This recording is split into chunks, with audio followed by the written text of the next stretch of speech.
All right, moving on towards Candyman. Today we're talking about Candyman 2, Farewell to the Flesh. Now, I didn't realize that's a Mardi Gras reference, but the movie does not let you forget it. And the third movie is called Day of the Dead. So now I'm trying to remember, I'm like, did the first movie take place around a holiday? Are these all holiday movies, but they're just a different holiday for each movie? So I don't remember. If I watch the first one again, I'll have to see.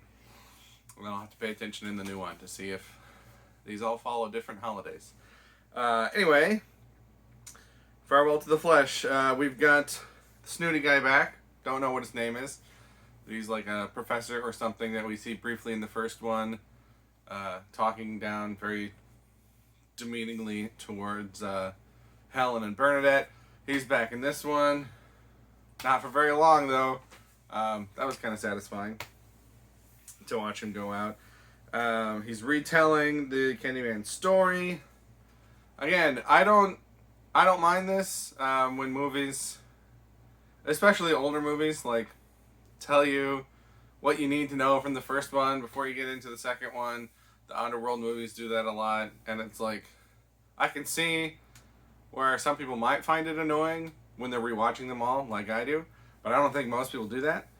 And like I said, particularly movies that aren't quite so recent, where, you know, if people just go to see it at the theater, or, you know, back when people rented movies, if they were just like, oh, I didn't realize there was a second one, they might not watch the first one. So I don't mind that. So we get the story of Candyman again, and then we get the fake out where he's standing in front of the projection screen, and he's like, could you imagine how bad that would be if I got attacked right now, blah, blah, and he's like standing there and the shadows on him, and I'm just like, something's gonna come through, and it's gonna be like, ha ha ha, joke that he plays with everybody. And that's exactly what happened. I wasn't upset that I was right, I just saw it coming and patted myself on the back a little bit. Then I wrote, this dude must hate his own bar. So this guy, he gets spooked from something, or no, he gets attacked by the brother in this movie, who I don't remember anybody's names. So he goes to this bar and he orders a shot, and the brother comes in and like picks him up and throws him into someone else, and I don't think anything breaks at that point. But then the bartender behind the bar like grabs the brother, slams him down onto the bar, slides him all the way across the bar. He's breaking all this stuff, and then he throws him through this window. And it's not dissimilar to a normal bar fight scene that you might see, except that the only one who's actually damaging things is the bartender, whereas normally it's other people, and the bartender's like, get out of here, take it outside, you know. And this time, it's like the bartender was just looking for an excuse. And as soon as that guy comes in, he's like, I don't even know what's going on here. I just need to get rid of these dishes. And he's like, slam, smash, throw. And then he like tells him to get out or something. It was, I don't know. I found that kind of funny. I'm like, this guy must hate this stuff. He wanted a reason to redecorate, an excuse to redecorate. Oh, then I wrote, oh, those accents. This film takes place in New Orleans, and I've been wrong in the past. I used to think that I could pick out a poorly faked Southern accent like Nicolas Cage in Con Air, but there are other characters. Is it Sean? Is that his name? In Fast and Furious Tokyo Drift, that I 100% called him out on a poor fake Southern accent, and then only to find out later that that's just his real voice, unfortunately for him. So I don't want to say that anyone was doing a poor fake accent. I imagine that probably there was some of that going on, but it's just a lot. So moving on. At one point, characters are going in to investigate this old, creepy, abandoned house, and the guy takes his cell phone. This movie came out in 1995, so it's like this huge brick of a cell phone. And the girl's like, what's that for? And he's like, just in case. And I'm like, oh my gosh, the 90s. when you had to have a reason to take a cell phone with you somewhere. Takes me back. We get another one. I talked about this in my video for the last one, and literally they're walking around through this house and the music's all going and everything, and I'm just like, there's going to be a bird that flies on screen, and there you go, there's a bird. Now that's followed up later with actual people, but the jump scare is the bird, and that was like the third or fourth one, and then there's more even in that scene. So I was just like, okay, this is going to be another jump scare heavy movie. I talked about jump scares in my video for the first one, so I'm not going to get into it too much here. But more of the same. I feel like it died down later on in the film, but like early on, they're like, oh, we gotta get people scared. Just slightly annoying. Okay, I wrote, Candyman plays pretty fast and loose with his rules. So, the story is, and pretty much every version of the story that we've heard in the movies is, if you say his name 5 times, he'll appear behind you and cut you groin to gullet, groin to gut, groin to gullet, I don't know. But the idea is he'll show up right there. And anytime one character wants to prove to another character that he's not real, and they do it, he shows up later. And sometimes, like in this one, when the teacher does it in her classroom, there's a bee that comes up on the window, so it's like there's a sign that he's there, but he doesn't actually manifest himself until later. And same with in the professor, Snooty McPants, Professor McSnootypants is what that joke was supposed to be. He says it in front of the crowd, and then Candyman doesn't come until he's in the bathroom. So it's like, in the first movie, his whole thing is, I need people to believe in me.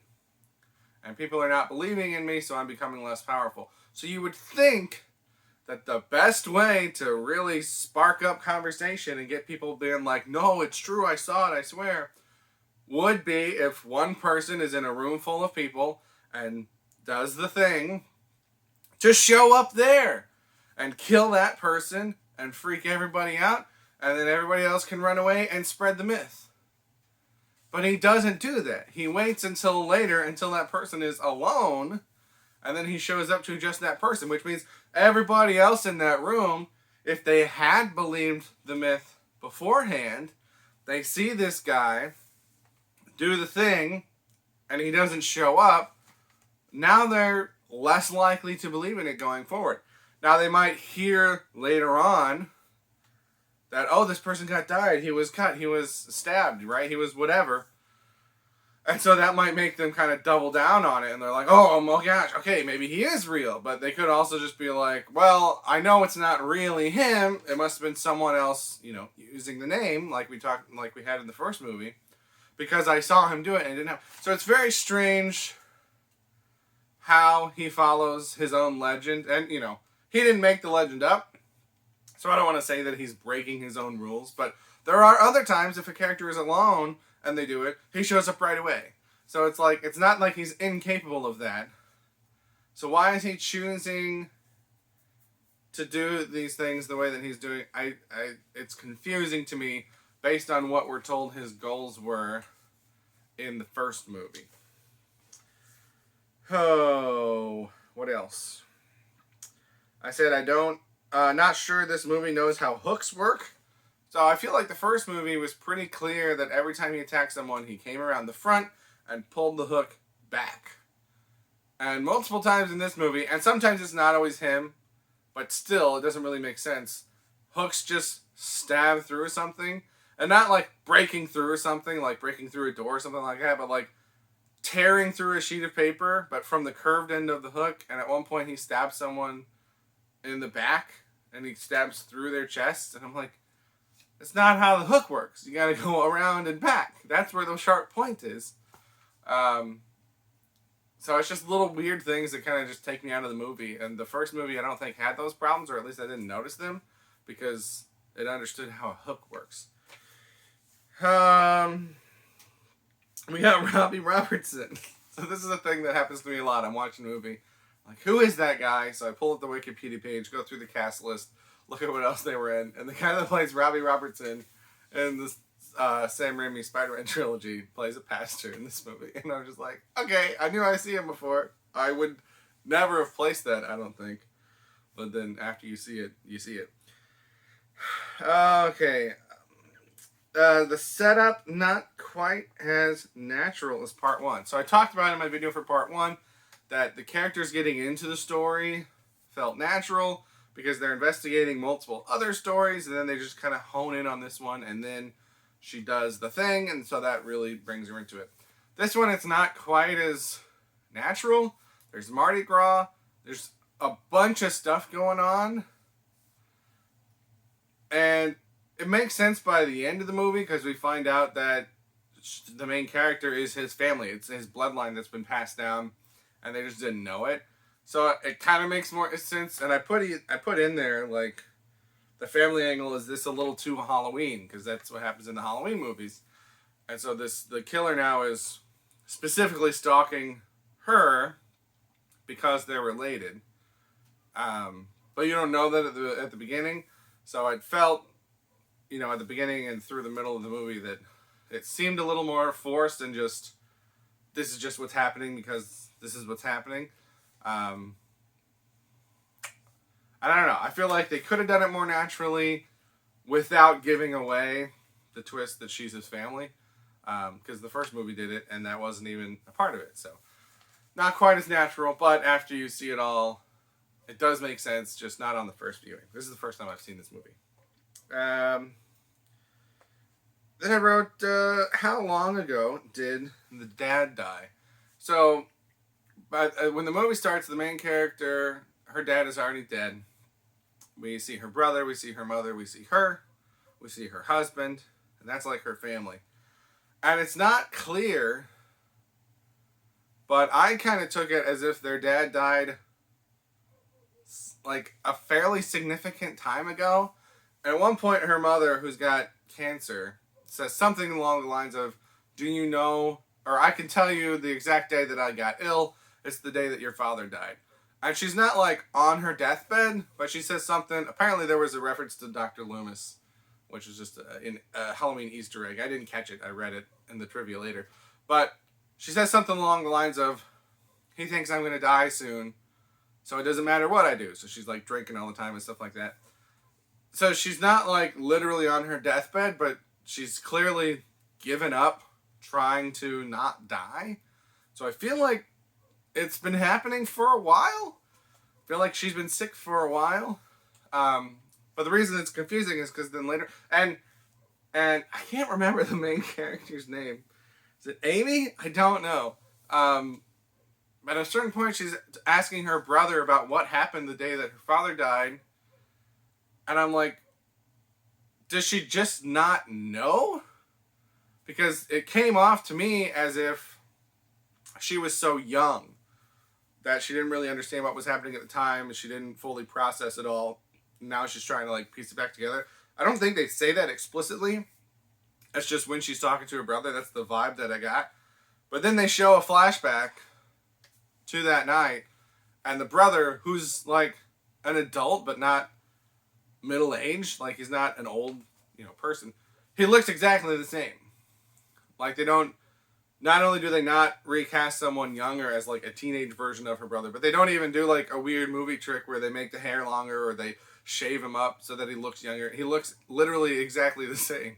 So I'm like, I guess this happened recently, and she just didn't ask about it. So that was all kind of confusing to me. It's not the main point of the movie, so it didn't like derail it for me.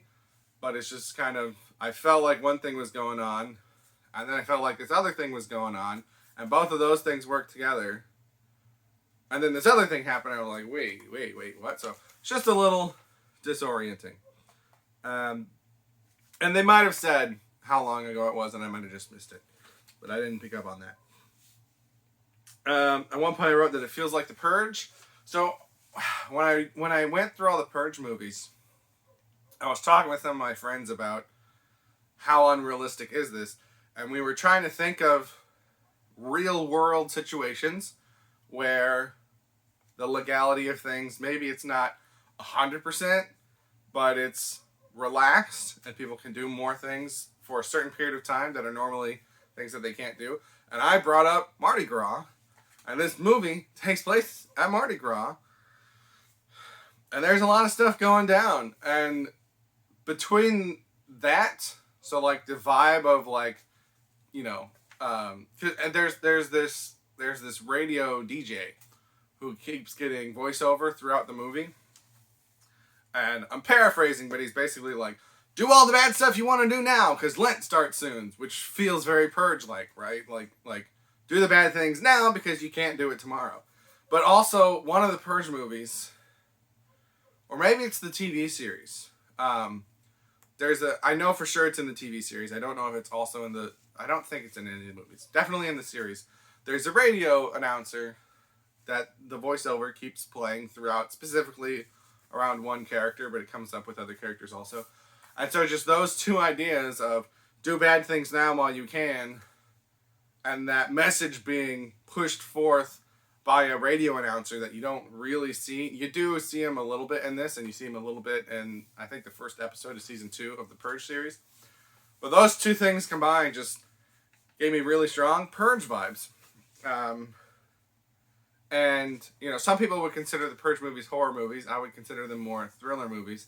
But the idea of taking a supernatural horror, slasher, monster, ghost, whatever, character and crossing that over with the Purge, and it's almost like a Loki thing in the Loki show where they're like, we can hide in apocalypses because nothing we do matters.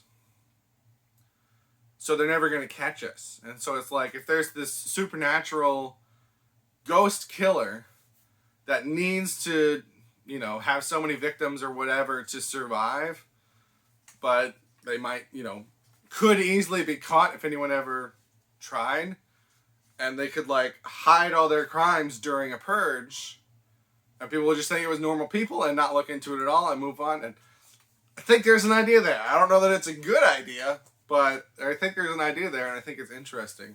So, I don't know. Maybe I might try to flesh that out more, because this movie is called Farewell to the Flesh. That's a funny joke. All right.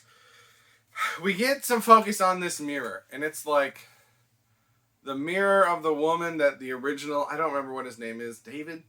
The original man that became Candyman, the woman that he fell in love with, her mirror, or maybe it was his mirror, but I think it was her mirror, one of their mirrors. It's like his soul is trapped in this mirror. And for a minute, I thought that we were going to get this flashback, which we do get a flashback later, but I thought we were going to get this flashback where they're doing all the horrible things that we know that they did to him. They cut off his hand, they shove a hook up there, they cover him in honey, and they let him get attacked by bees. I thought we were going to get something like the woman, Caroline, I think is her name, is there, but either she can't bring herself to watch it directly, but she's still, you know, it's like the cover your eyes but then open your fingers thing, so she's like watching it through a mirror.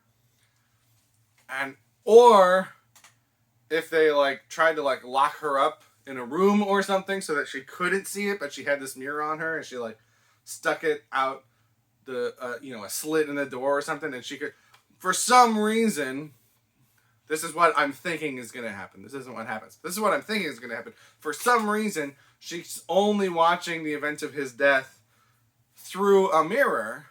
And then as I'm thinking of this in my head, I'm like, they could even have her, like, saying his name, his real name. Like, again, I think it's David. I don't know for sure. But, you know, she's watching it and just like, oh, David! David! No, David! And she ends up saying his name 5 times. And that gets corrupted to saying his other name rather than his real name. But that concept of looking in a mirror and saying the name could have, like, you know, brought his soul out from the body, trapped it in the mirror, whatever. But more just, that's what creates the supernatural thing. And I was kind of on board for that. I was like, oh, this is neat, this is interesting. And they don't do that at all. We do get the flashback where we see what happens to him. But she's just there, watching. And her father, who's like leading the whole thing, he has the mirror. And after the bees sting him all over the place, he holds up the mirror and he's like, "You defiled my daughter. Could she even look at you now? And like, look at how ugly you are now. After we did these things to you, right? You're not this ugly. We did this to you to make you look ugly because we're the worst." And then the daughter like runs. She's like, watch this man that she loves die. We find out later she was pregnant because the main characters in this movie are his bloodline. I don't know if she knows that she's pregnant at this point, but like, this man that she loves dies. She's struggling to get to him. People are holding her back. She finally gets to him. And the thing that she does is she takes the mirror and then goes away. And I guess maybe it could have been like a stop forcing him to look at himself, so I'm going to take this away so he doesn't have to look at himself anymore kind of thing. But it was just really weird. Like, you would think that she would go to him and try to console him or hold him one last time or something. But she just grabs this mirror because the movie really wants this mirror to be important. And then he dies. And she looks in the mirror and his face is there for a second. And then it goes away. So they're trying to make this mirror important. And they're trying to explain why. But I feel like they missed the obvious option. Which I think, in my opinion, would have worked a little better. But whatever. Okay, Purge, mirror. I already mentioned the family angle makes it feel a little bit too much like Halloween. I wrote Dem Bees Dough. I don't remember at what specific point I wrote that down. There's just a lot of bees. And then we get, maybe they mentioned this in the first one, but I might have missed it. But in this one, as they're smearing honey on him so that the bees will be attracted to him, and then one of the villagers, whatever, like licks his finger, and it's honey, so it's sweet. So he's like, "Ha! Candyman!" So then they all start calling him that, and so that's where the name comes from. I'm cool with that. It's a silly name. So I think having an in-story reason for why he's called that makes sense. I don't think it, like Han Solo, that doesn't need to be explained. It's just the name. But this is like a silly name for a monster. So I'm okay with that. But then I wrote down, "I want you to join me. That's why I killed your father, mother, brother, and husband." So we find out that, I keep wanting to say Amy. I don't know if that's right. But the main character of this movie, Annie? It's something like that. Anyway, she's, the great whatever granddaughter of the original man. And in the first movie, if I understood it correctly, he wanted, now I can't remember her name, Helen. He wanted her, I thought, because she reminded him of his beloved. Again, I don't think they ever got married, but of his girl. So he was like, "Come with me, because you remind me of this person." Or maybe she was like a reincarnation spirit. I don't know. But I was like, he doesn't care about her family. He wants to isolate her. And he got her to the point where everyone thought she was a murderer, and like nobody trusted her. She didn't have anyone left. So it's like, what else is she going to do? Yeah, she'll give in. I don't think she did. No, she didn't, because she saved the baby from the fire. But like, I can see his thought process there. But in this one, it's like, hey, you're my family, right? They're trying to distance themselves from me and bury my name and not associate with me, but like, you're my family. So then why did he kill the rest of the family? Shouldn't he want to I'm going to keep calling her Amy. Shouldn't he want her to address the rest of the family and be like, guys, we gotta, this guy, he was murdered for no reason. We gotta, shed light on this. We gotta bring this story out and let it be known and like clear people's misconceptions about him. But she can't do that because all of her family's dead. And even if he wanted to punish them because they were trying to bury his name or whatever, killing them right away, I don't think is a great punishment. Like, torture them. Do what you did to Helen in the first movie. Kill everybody else around them. Make them go crazy. Make them get institutionalized. Make everybody think that they're murderers. And just have them suffer. That's more of a punishment, right? just killing him, it's kind of an easy out. So I was a little more confused about what exactly his plan was in this and why he took the actions that he took. I didn't pick up on it through the movie because I don't know that she's his family until the end. But then after the end, I'm like, so why did you kill, your grandson? Why did... So, a little odd. And then I was reading the trivia and I saw that the original pitch for the second part was a prequel. And we see his story, and almost like a Underworld Rise of the Lycans. We see how him and the daughter of the slave owner fall in love and how they get caught, blah, blah. And I'm like, Rise of the Lycans was good. That seems like a natural place to tell the story. And I guess the producers or the studio or whoever, somebody in charge, didn't want to make a movie about an interracial couple. And I'm just like, man, really? 1995? And we still can't make... This isn't even a mainstream movie. It's not Disney. It's not a big It's you can't even make a small budget, off-center movie featuring an interracial couple. Come on. Get over yourselves. So, I feel like that's probably why this movie wasn't as good as the other one, because this isn't the movie that anybody wanted to make. They wanted to make another one. They wanted to carry on the franchise, but they had a story that they wanted to tell, and they weren't allowed to tell it. So this feels like, very literally, the whitewashed version, where we can sneak in that story to the very, very end of this movie, but for the most part, we're focusing on white people and their white families. And I don't know. This could have been a much better movie if we cared more about story and less about skin color. So, mixed feelings on this one also. I had mixed feelings on the last one. I didn't dislike, I talked about it. I don't need to repeat myself, but this one I think has more flaws and less virtue. Doesn't feel like the right word that I want to use, but I can't think of another word. I don't think it has as many positives, and I think it also has more negatives. So even though I still don't think it's bad, it's even less